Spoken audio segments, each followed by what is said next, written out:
en parcourant le discours du chef d'État, est-ce que l'année 2024 s'annonce sous de bons auspices? Je n'ai pas le sentiment que l'année 2024 s'annonce sous de bons auspices. Pour plusieurs raisons. Lorsque j'ai écouté le chef de l'État, d'abord, il a fait des annonces qui ressemblent étrangement aux annonces qu'il a faites il y a un an. Des promesses qu'il a faites qui n'ont pas été réalisées, sur lesquelles il est revenu en annonçant que cette année permettra d'obtenir, de réaliser ce qu'il a annoncé. Ça, c'est dans plusieurs domaines, dont l'eau, l'électricité et les routes.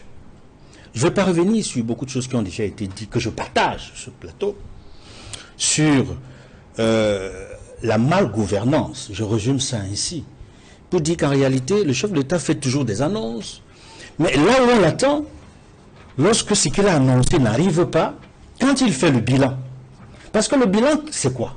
Le bilan, c'est de dire, j'ai annoncé l'année dernière ceci, et voici ce qui a été fait. Voici ce qui n'a pas été fait.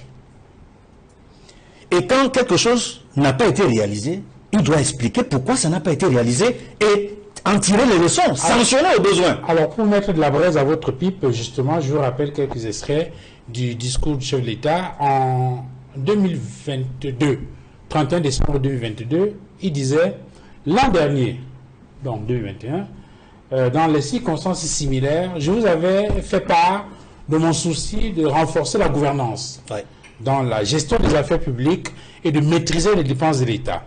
Ce souci demeure constant et intangible. Aussi, je tiens une fois encore à rappeler que tous ceux qui s'enrichissent illicitement en spoliant l'État, à quelque niveau que ce soit, vont rendre des comptes.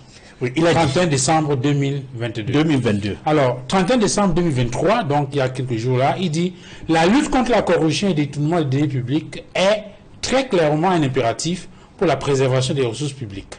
Elle va connaître une intensification notable au cours de l'année qui s'annonce. » Ces deux annonces qui se ressemblent étrangement. Est-ce que cette fois-ci, au moins, vous croyez que ça va bouger? Je n'ai aucun espoir. Parce que lorsqu'il fait d'annonce en annonce, il change simplement les termes. Mais il dit la même chose. Vous attendiez à ce que... rien ne s'est passé. Et rien ne s'est passé. Je m'attendais pour qu'en 2023, par exemple, il y a des dossiers qui sont connus, des scandales financiers qui sont connus, pour lesquels l'opinion publique nationale et internationale attendait des résultats. Exemple, le Covid-Gate. On n'en parle plus du tout. Or, ce sont des gens qui sont enrichis sur les deniers publics. Est-ce qu'ils ont rendu compte ou rendu gauche, comme il a si bien dit il y a de nombreuses années? Ni l'un, ni l'autre. Il ne revient pas là-dessus. Il a oublié. Enfin, j'ai l'impression qu'il a fait semblant d'oublier. Il devait dire, j'ai dit qu'ils vont rendre compte ceux qui sont enrichis de manière illicite, n'ont finalement pas rendu compte. Le tribunal criminel spécial est là. On entend sur des dossiers comme le Covid-Gate, où, dans le rapport de la Chambre des comptes, au moins une douzaine de cas qui ont des conséquences pénales connaissent un aboutissement. Jusqu'à ce jour, aucun aboutissement. Et qui doit frapper du poing sur la table? C'est le chef de l'État.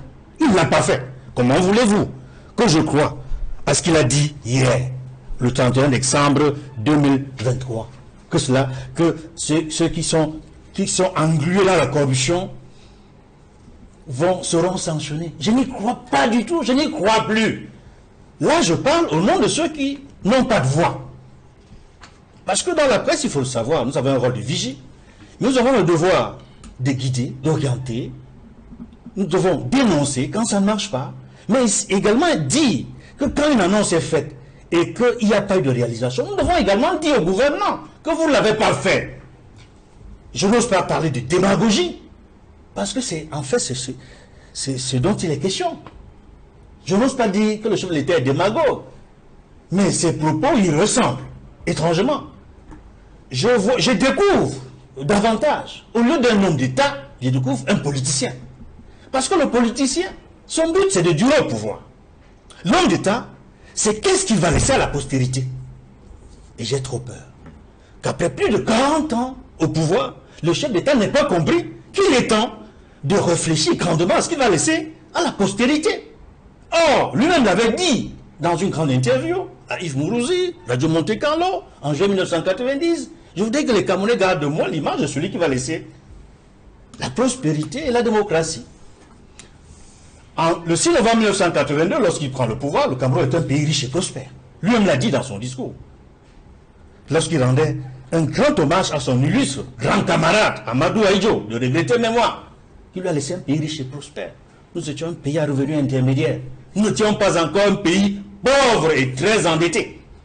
Sur le volet démocratie, il a eu l'intention de démocratiser le Cameroun depuis les années 90. Mais il y a eu tellement de goulots d'étranglement, des bons en arrière, des goulots d'étranglement et des bons en arrière, dans son propre gouvernement, que nous avons le sentiment aujourd'hui que l'intention démocratique qui aurait dû se concrétiser se transforme en une sorte d'attrape-nigo. En une sorte d'attrape-nigo parce que, au bout du compte, le chef de l'État a bien voulu laisser cette bonne image de démocrate, mais à la fin, il est devenu totalement, lui et son gouvernement, récalcitrant à la démocratisation continue et réussie du Cameroun. Parce qu'il y a une chose sur laquelle, aujourd'hui, il y a unanimité au niveau de la société civile, de l'opposition également. C'est qu'il faut réformer de manière consensuelle le système électoral pour envisager des élections libres, démocratiques, crédibles pour l'année qui commence ou pour l'année prochaine.